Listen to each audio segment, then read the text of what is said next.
నమస్కారం. ఆవిడ ముఖం అచ్చంగా చంద్రబింబమే. ఆవిడ కళ్ళు ఖచ్చితంగా కలువరేఖలే. ఆవిడ ముక్కు ముమ్మూర్తుల సంపంగి పువ్వే. ఆవిడ కంఠం విప్పిందంటే వసంత కోకిలే. ఆవిడ నడిచిందంటే మాధవీలతే. ఇంతకు ఎవరావిడ? ఏ ప్రబంధ కన్యో, ఏ కావ్యనాయికో, లేక మా పక్కింటి అమ్మాయో, నా పక్క సీటు టైపిస్ట్ అనుకుంటే అలా అనుకున్న వాళ్ళంతా తప్పులో కాలేసినట్టే లెక్క. ఆవిడ ఇంకెవరో కాదు, మా ఆవిడే. కట్టుకున్న పెళ్ళ అందాన్ని కళ్ళారా చూసి తరించగల రసగులు సహృదయులు మన దేశంలో కాగడా వేసి వెతికినా దొరకరు అన్నది నిత్య సత్యం. ఎంత అందమైన పెళ్ళామైనా అందుబాటులోకి వచ్చేసరికి అపలం అయిపోతుంది.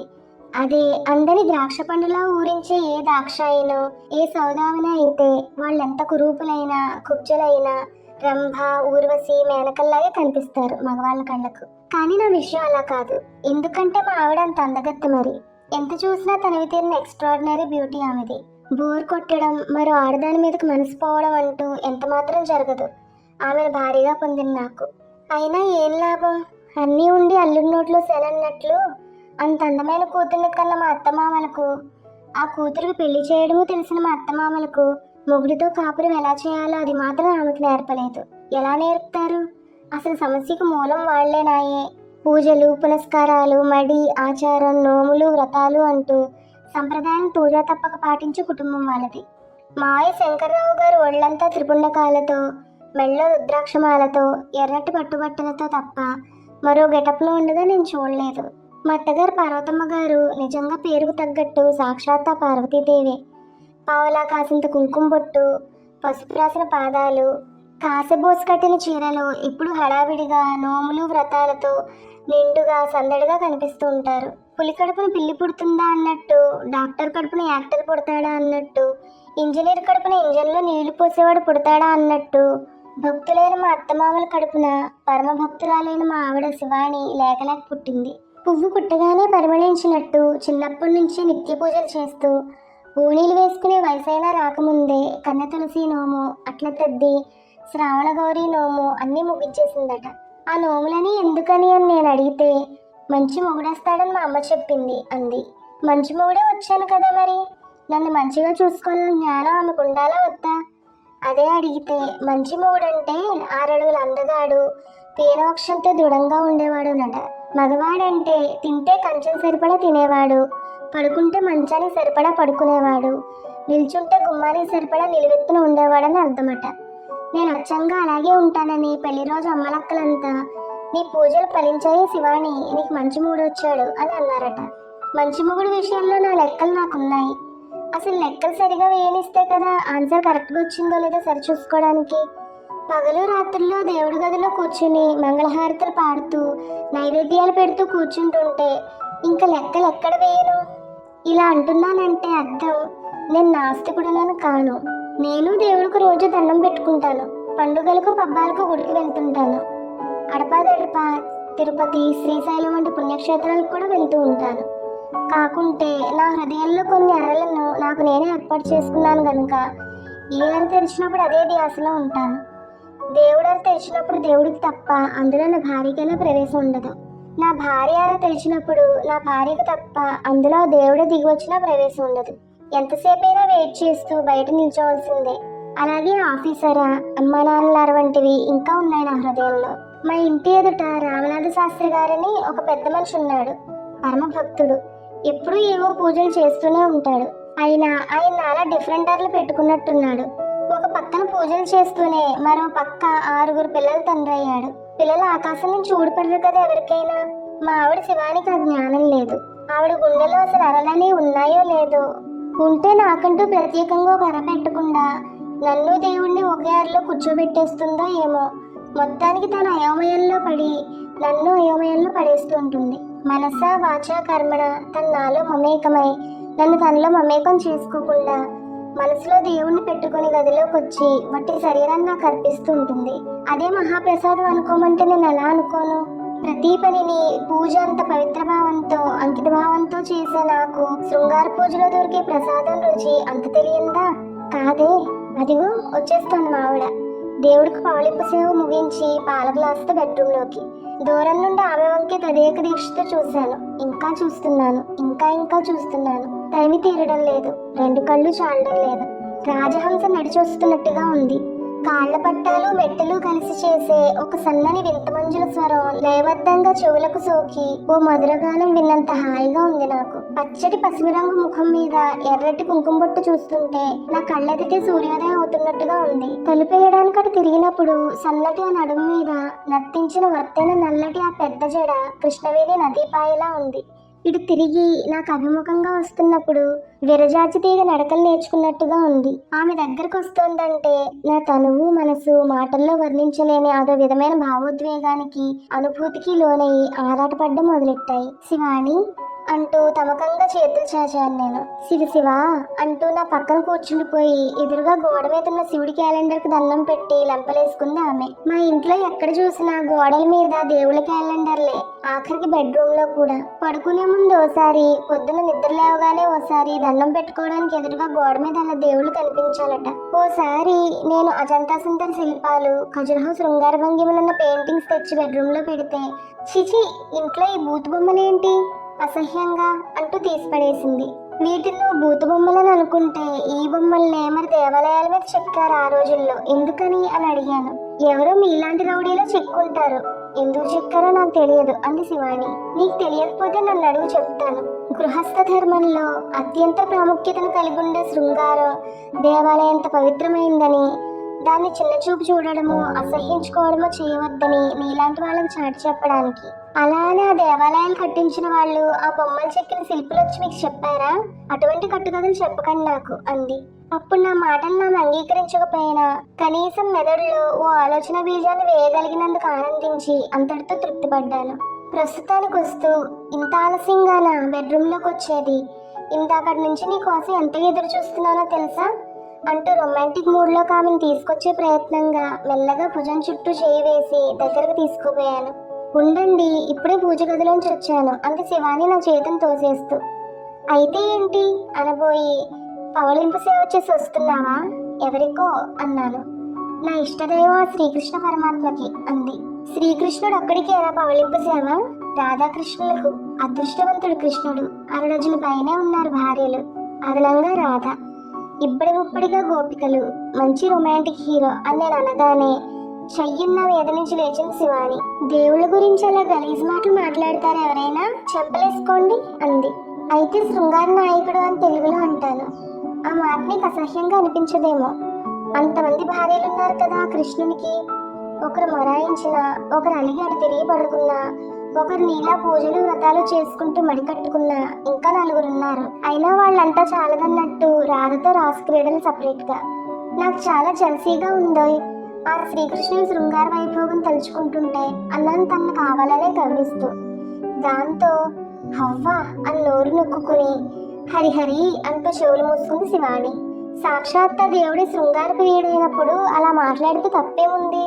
అసలు శృంగారమే ఓ మహత్తర కార్యం అని చాటి చెప్పడానికే కదా కృష్ణలీలలు, రాసక్రీడలు ఇవన్నీ కాయగౌరవాన్ని పొందాయి. రాధాకృష్ణుల పవళింప సేవ ఏర్పాటు చేసి వచ్చాకైనా ఆ ఇన్స్పిరేషన్తో మనకు రసరమ్యంగా పవళింపు సేవ ఏర్పాటు చేస్తాం అనుకున్నాను అన్నాను నిరాశగా. ఏదో ఆలోచనలో పడి మౌనంగా ఉండిపోయింది. అదే అదనుగా మళ్ళీ మొదలు పెట్టాను. దేవుళ్ళంతటి వాళ్ళు పెళ్లిళ్ళు చేసుకుని దాంపత్య జీవితం అనుభవించారు. ఆశ్రమ జీవితాన్ని గడిపే బ్రహ్మర్షులు, దేవర్షులు సైతం పెళ్లిళ్ళు చేసుకుని కుటీరాల్లోనే కాపురాలు పెట్టేశారు. పెళ్లి, దాంపత్య జీవితం ఇవన్నీ ఇప్పుడు నీతోనూ నాతోనే ప్రారంభమయ్యాయా? శృంగారం మొదలయ్యాక సృష్టి మొదలైంది. ఆది దంపతులైన శివపార్వతులే మనకు ఆ విషయాన్ని చెప్పారు. ఆదర్శ దంపతులైన సీతారాములు మొగుడు పెళ్ళాలు ఎలా ఉండాలో వాళ్ళ జీవితమే ఒక ప్రమాణంగా మనకు చూపారు. నిత్యం ఆ దంపతులను కొలిచే నీకు మాత్రం దాంపత్య జీవితం పట్ల ఈ విముక్తి ఏంటో నాకు అర్థం కాదన్నాను. శివాణి నుంచి ఎలాంటి సమాధానం రాలేదు. నిద్రపోతుందా అని మీదకు వంగి చూస్తే కలువరేకుల్లాంటి కళ్ళు విప్పుకొని చూస్తోంది. అంటే నా మాటలు వింటూ మెదడుకు పని కల్పిస్తోంది అన్నమాట. ఆ పొజిషన్లో శివానిని చూడగానే నాకు చాలా హుషారు వచ్చేసింది. ముందుకు వంగి ఆ 2 కలువరేకుల మీద 2 ముద్దులు పెట్టేశాను సుతారంగా. ఆ తర్వాత గులాబీ రేకుల్లాంటి బుగ్గల మీద, తదుపరి పనస్తోలం లాంటి పెదవుల మీద, దాంతో కొద్దిగా కదలకలు కనిపించినట్టుగా అనిపించింది. కళ్ళు మూసుకుని ఉండడంతో తన ఇష్టాన్ని తెలిపింది లేనిది నేను గ్రహించలేకపోయాను.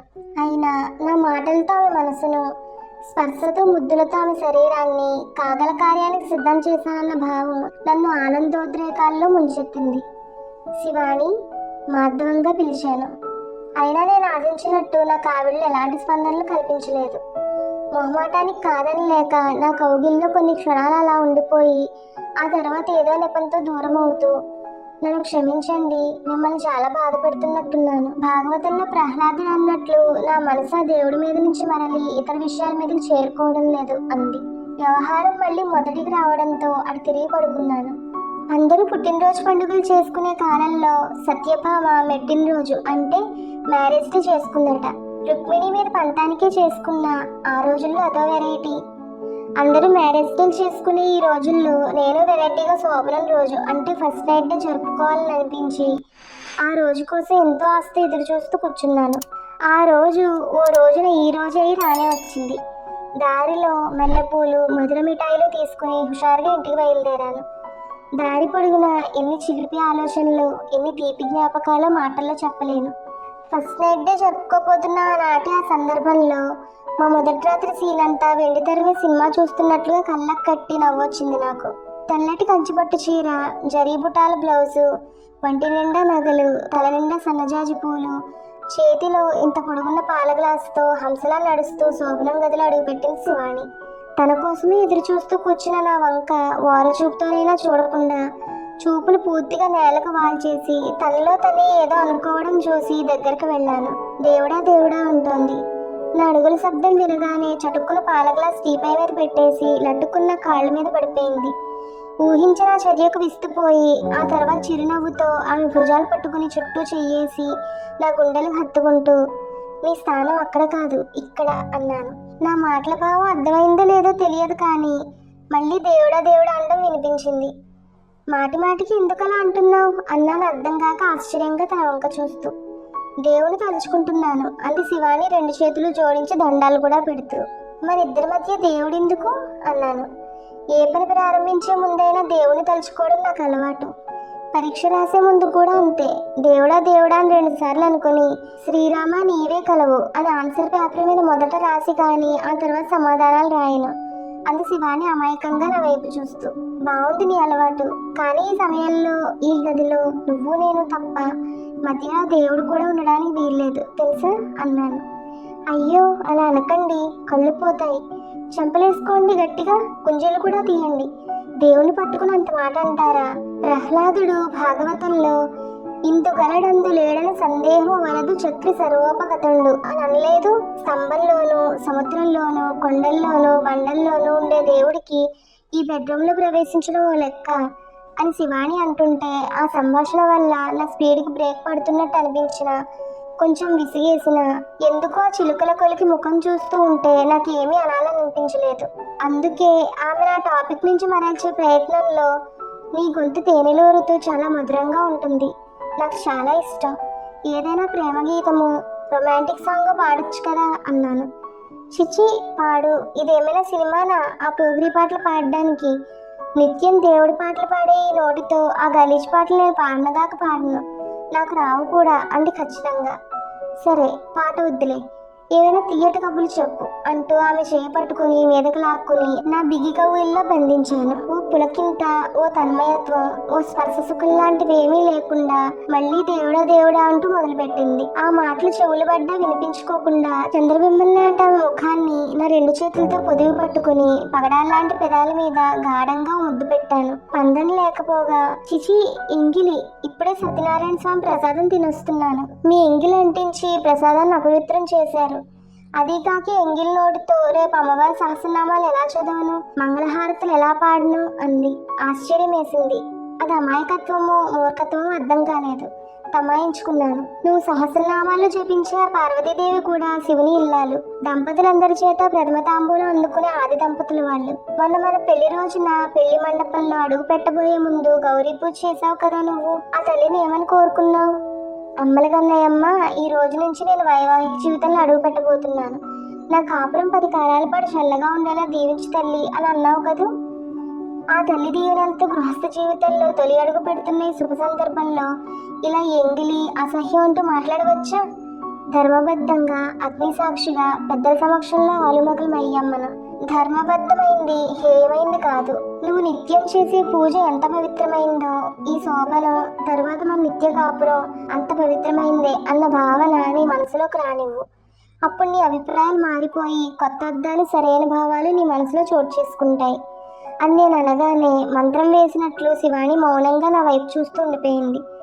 ఆమె మనసులో ఏదో మదనం జరుగుతోందని గమనించి ఆమె మౌనాన్ని అంగీకారంగా తీసుకుని శివాని నా గుండెలకు హత్తుకుని నా చేతులతో ఆమె చుట్టూ రక్షణ కవచం లాంటి కౌగిలి బిగించాను.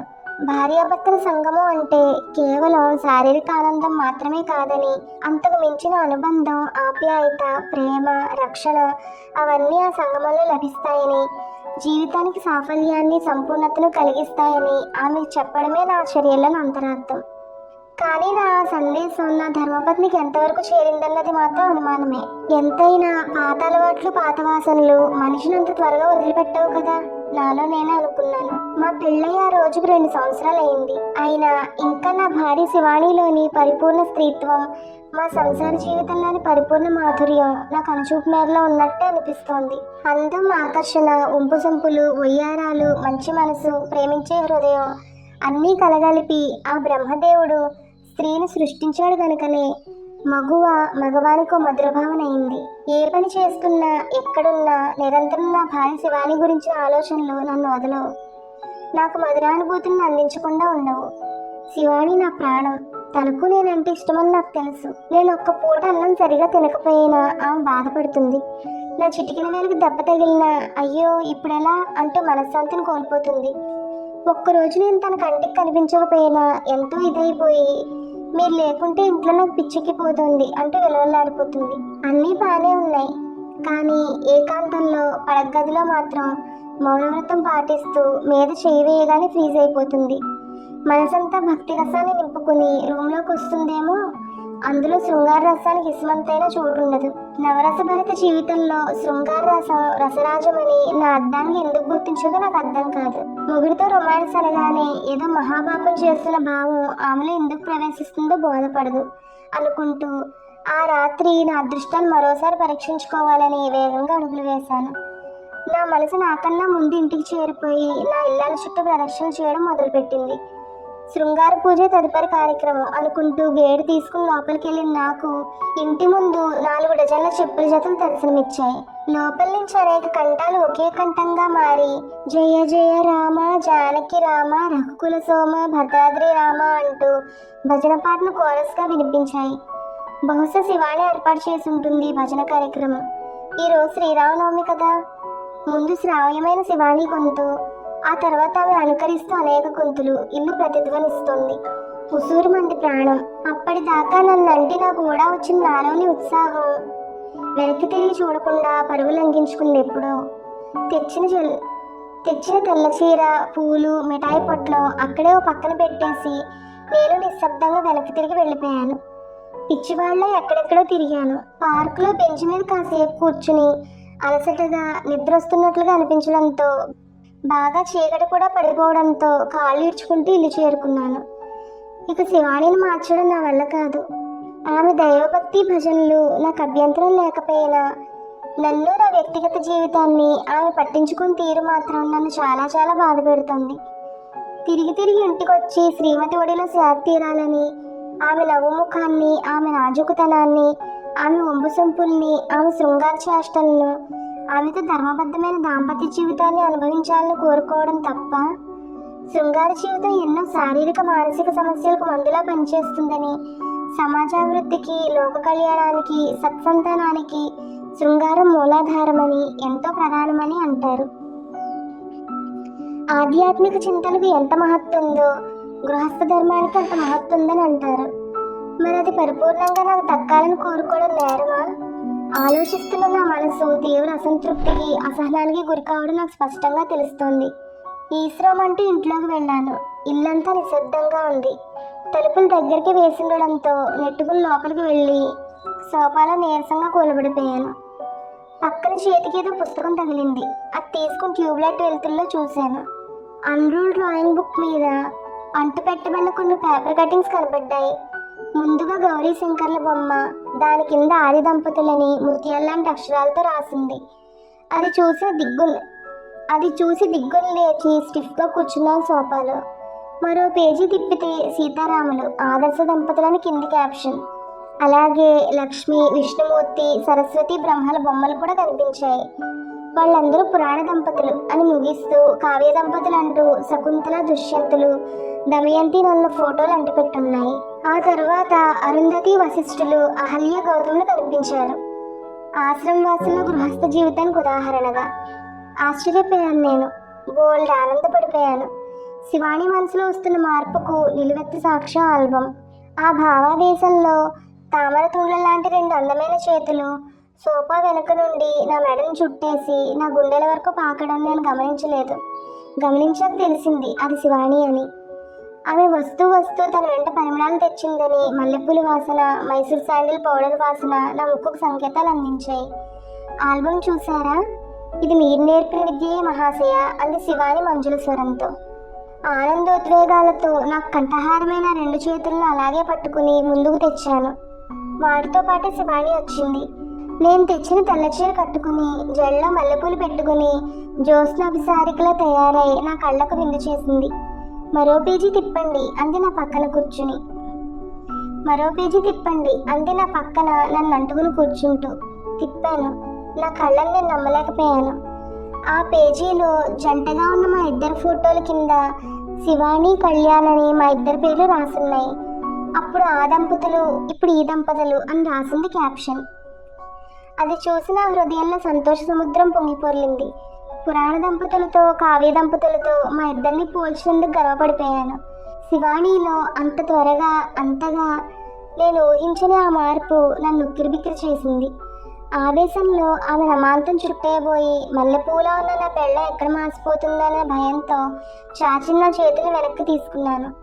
స్నానానికి తయారవుతుంటే టవల్ అందిస్తూ అంది, ఇందాకింట్లో భజనలు నడుస్తుంటే మీకు కోపం వచ్చి వెళ్ళిపోయినట్లున్నారు.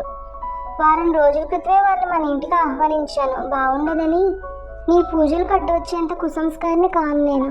కాకుంటే అంటూ ఆ తర్వాత మాటలు నా విచక్షణకి వదిలి స్నానానికి వెళ్ళిపోయాను. తిరిగి బెడ్రూమ్లోకి వచ్చిన నాకు అందంగా అలంకరించబడిన ఆ గది, మల్లెపువ్వు లాంటి తెల్లటి పక్క, మా ఇద్దరి పేర్లు ఎంబ్రాయిడరీ చేయబడిన పిల్లో కవర్లు ఆశ్చర్యంలో ముంచెత్తాయి. అటకెక్కిన అజంతా ఖజురహో పెయింటింగ్స్ తిరిగి గోడలను అలంకరించడం శివాని మారిన మనసును నాకు పట్టించాయి. అనుకున్నట్టుగానే శివాని అకస్మాత్తుగా నా ముందుకొచ్చి నిల్చుని, ఇది నా 2వ పూజ గది, ఎలా ఉంది అంది చిరునవ్వుతో. చిలిపిగా, మరోవైపు తమకంగా ఆమె కళ్ళలోకి చూశాను సమాధానంగా. అది దైవ చింతనకు, ఇది పతి చింతనకు అంది నన్నే చూస్తూ ఎరిపెక్కిన బుగ్గలతో. మొత్తానికి నీ మదిలో నాకు అర ప్రత్యేకంగా కేటాయించావన్నమాట. చాలా థ్యాంక్స్ అన్నాను. అరే ఏం కర్మ, ఓ గదినే కేటాయించాను.